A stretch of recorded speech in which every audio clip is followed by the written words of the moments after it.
So I was playing Razz, and I still am playing Razz. At this $2, $4 table, which is rather higher stakes than I tell myself to play. I tell myself not to play so high because it's really not good for my health, obviously. Gambling a little bit too much.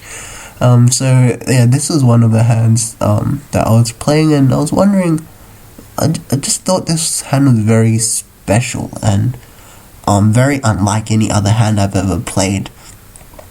Yeah, I thought I played well, and yeah, well, let's get straight into what happened. So yeah, it's 30-cent Addy, so everyone put it out, so that's why there's $1.20 in the pot. You can see that I have 2, 5, 7, which obviously is a great hand, compared to these three people who have Jack, Queen, King. Typically, the King would bring in, and then these two would fold, I would raise, and he would fold as well. So that's not exactly what happened. They fold, and I make the raise. Yeah, so I make the raise, right? And my raise isn't extremely credible, because since I'm showing the 7, compared to the Jack, Queen, King, even if I had like King, Queen underneath or King, King underneath, most of the time I would make that raise, and most of the time they would fold. So him calling tells me that his other two cards definitely have to be really low, 5 or under.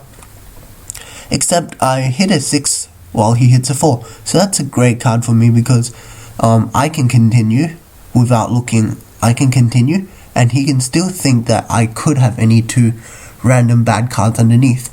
So I make a bet, and he just makes a call, which is totally standard if he had something like 3, 5 underneath, or 1, 2 underneath, or 1, 3, 1, 4. And by 1 I mean ace, obviously. So I hit a 10, which obviously isn't a great card, except I still know my hand is definitely better than him because, yeah, I have a 10 low and he has a king low.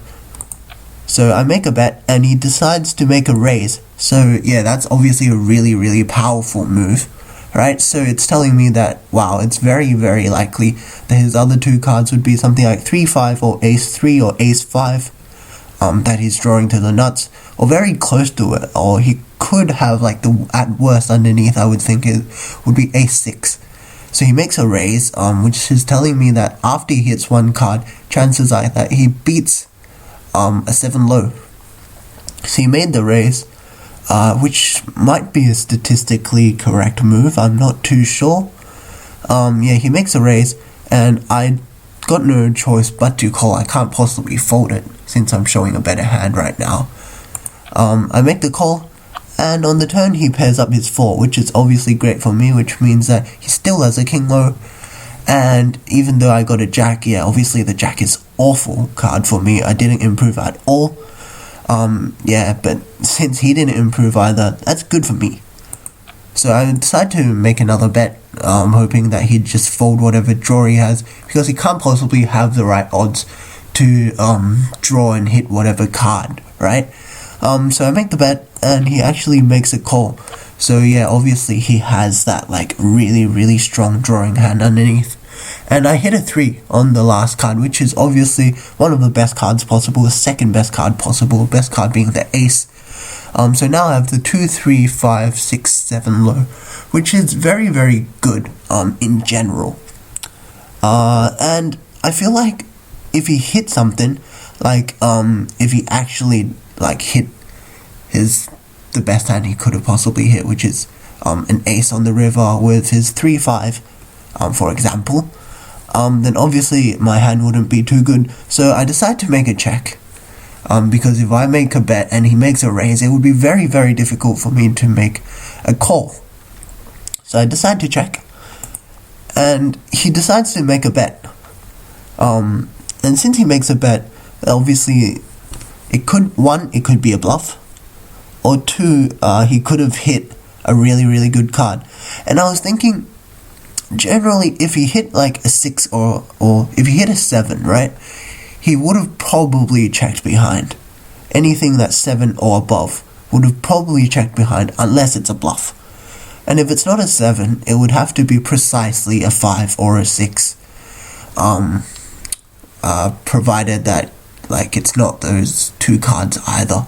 So I felt like my hand's probably good since he made the bet, it really smelled like a bluff to me, right? So I decided to actually make a raise, and then for some reason, he interprets that as a bluff or something, and he actually makes a re-raise. So obviously that was pretty scary for me. He makes a re-raise, and that's like screaming like it's either a massive bluff or a really, really good hand. And I was like, holy crap.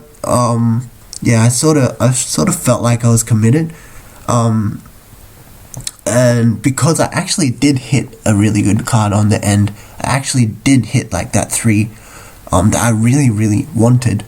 Whereas he probably thought that, and I thought that like him making a raise bluff in this situation made sense as well. Mainly because, as I said before, I was only showing the 7 when they were showing a Jack, Queen, King. I could easily have like 2 cards here that are something like 9, I'd say a 9 and 2, which wouldn't be able to call a raise like that, definitely. And then even if and I might not have hit it as well. So I was thinking that he was thinking I was bluffing, which is why he was raising, which is why it justifies me calling. So hopefully you understood that. And I decided to make the call, and turns out that it was the right call for me. He actually was definitely bluffing. You can see that he only had a 2, 3, 4, 5 low, king low, which is obviously, as I said before, 2, 3, 4, 5 underneath, which was obviously a very, very, very strong drawing hand. Yeah, I was thinking that he was thinking I was bluffing, which is why he made that raise. And I was right in that situation. But it was a pretty risky play for me to make that raise. After checking on the 7th street, he would have done exactly the same thing with the nuts. Except I felt like he was gonna be bluffing most of the time, and he needed to hit pretty specifically either that 1 card to make his wheel, or a 6, or maybe even a 7. So any other card that other than that, he would be checking behind unless he was making a bluff. So yeah, I'm not sure if I played it completely correctly. Hopefully, well, in the end it was the right move right then, but I'm not sure in the long run if my play was correct. I probably should have just made the call when he made the river bet rather than raise it, because that was very, very risky. Even though I ended up making an extra $8, I still feel like it was probably not exactly the correct play. So hopefully you enjoyed this video. Hopefully you understood what was going on. Please give me some advice in the comments section below if you're interested in Razz, of course. And if you want to see more of these videos coming, just click the subscribe button, click the like button, tell me about it in the comment section below, and I'll see you in the next video.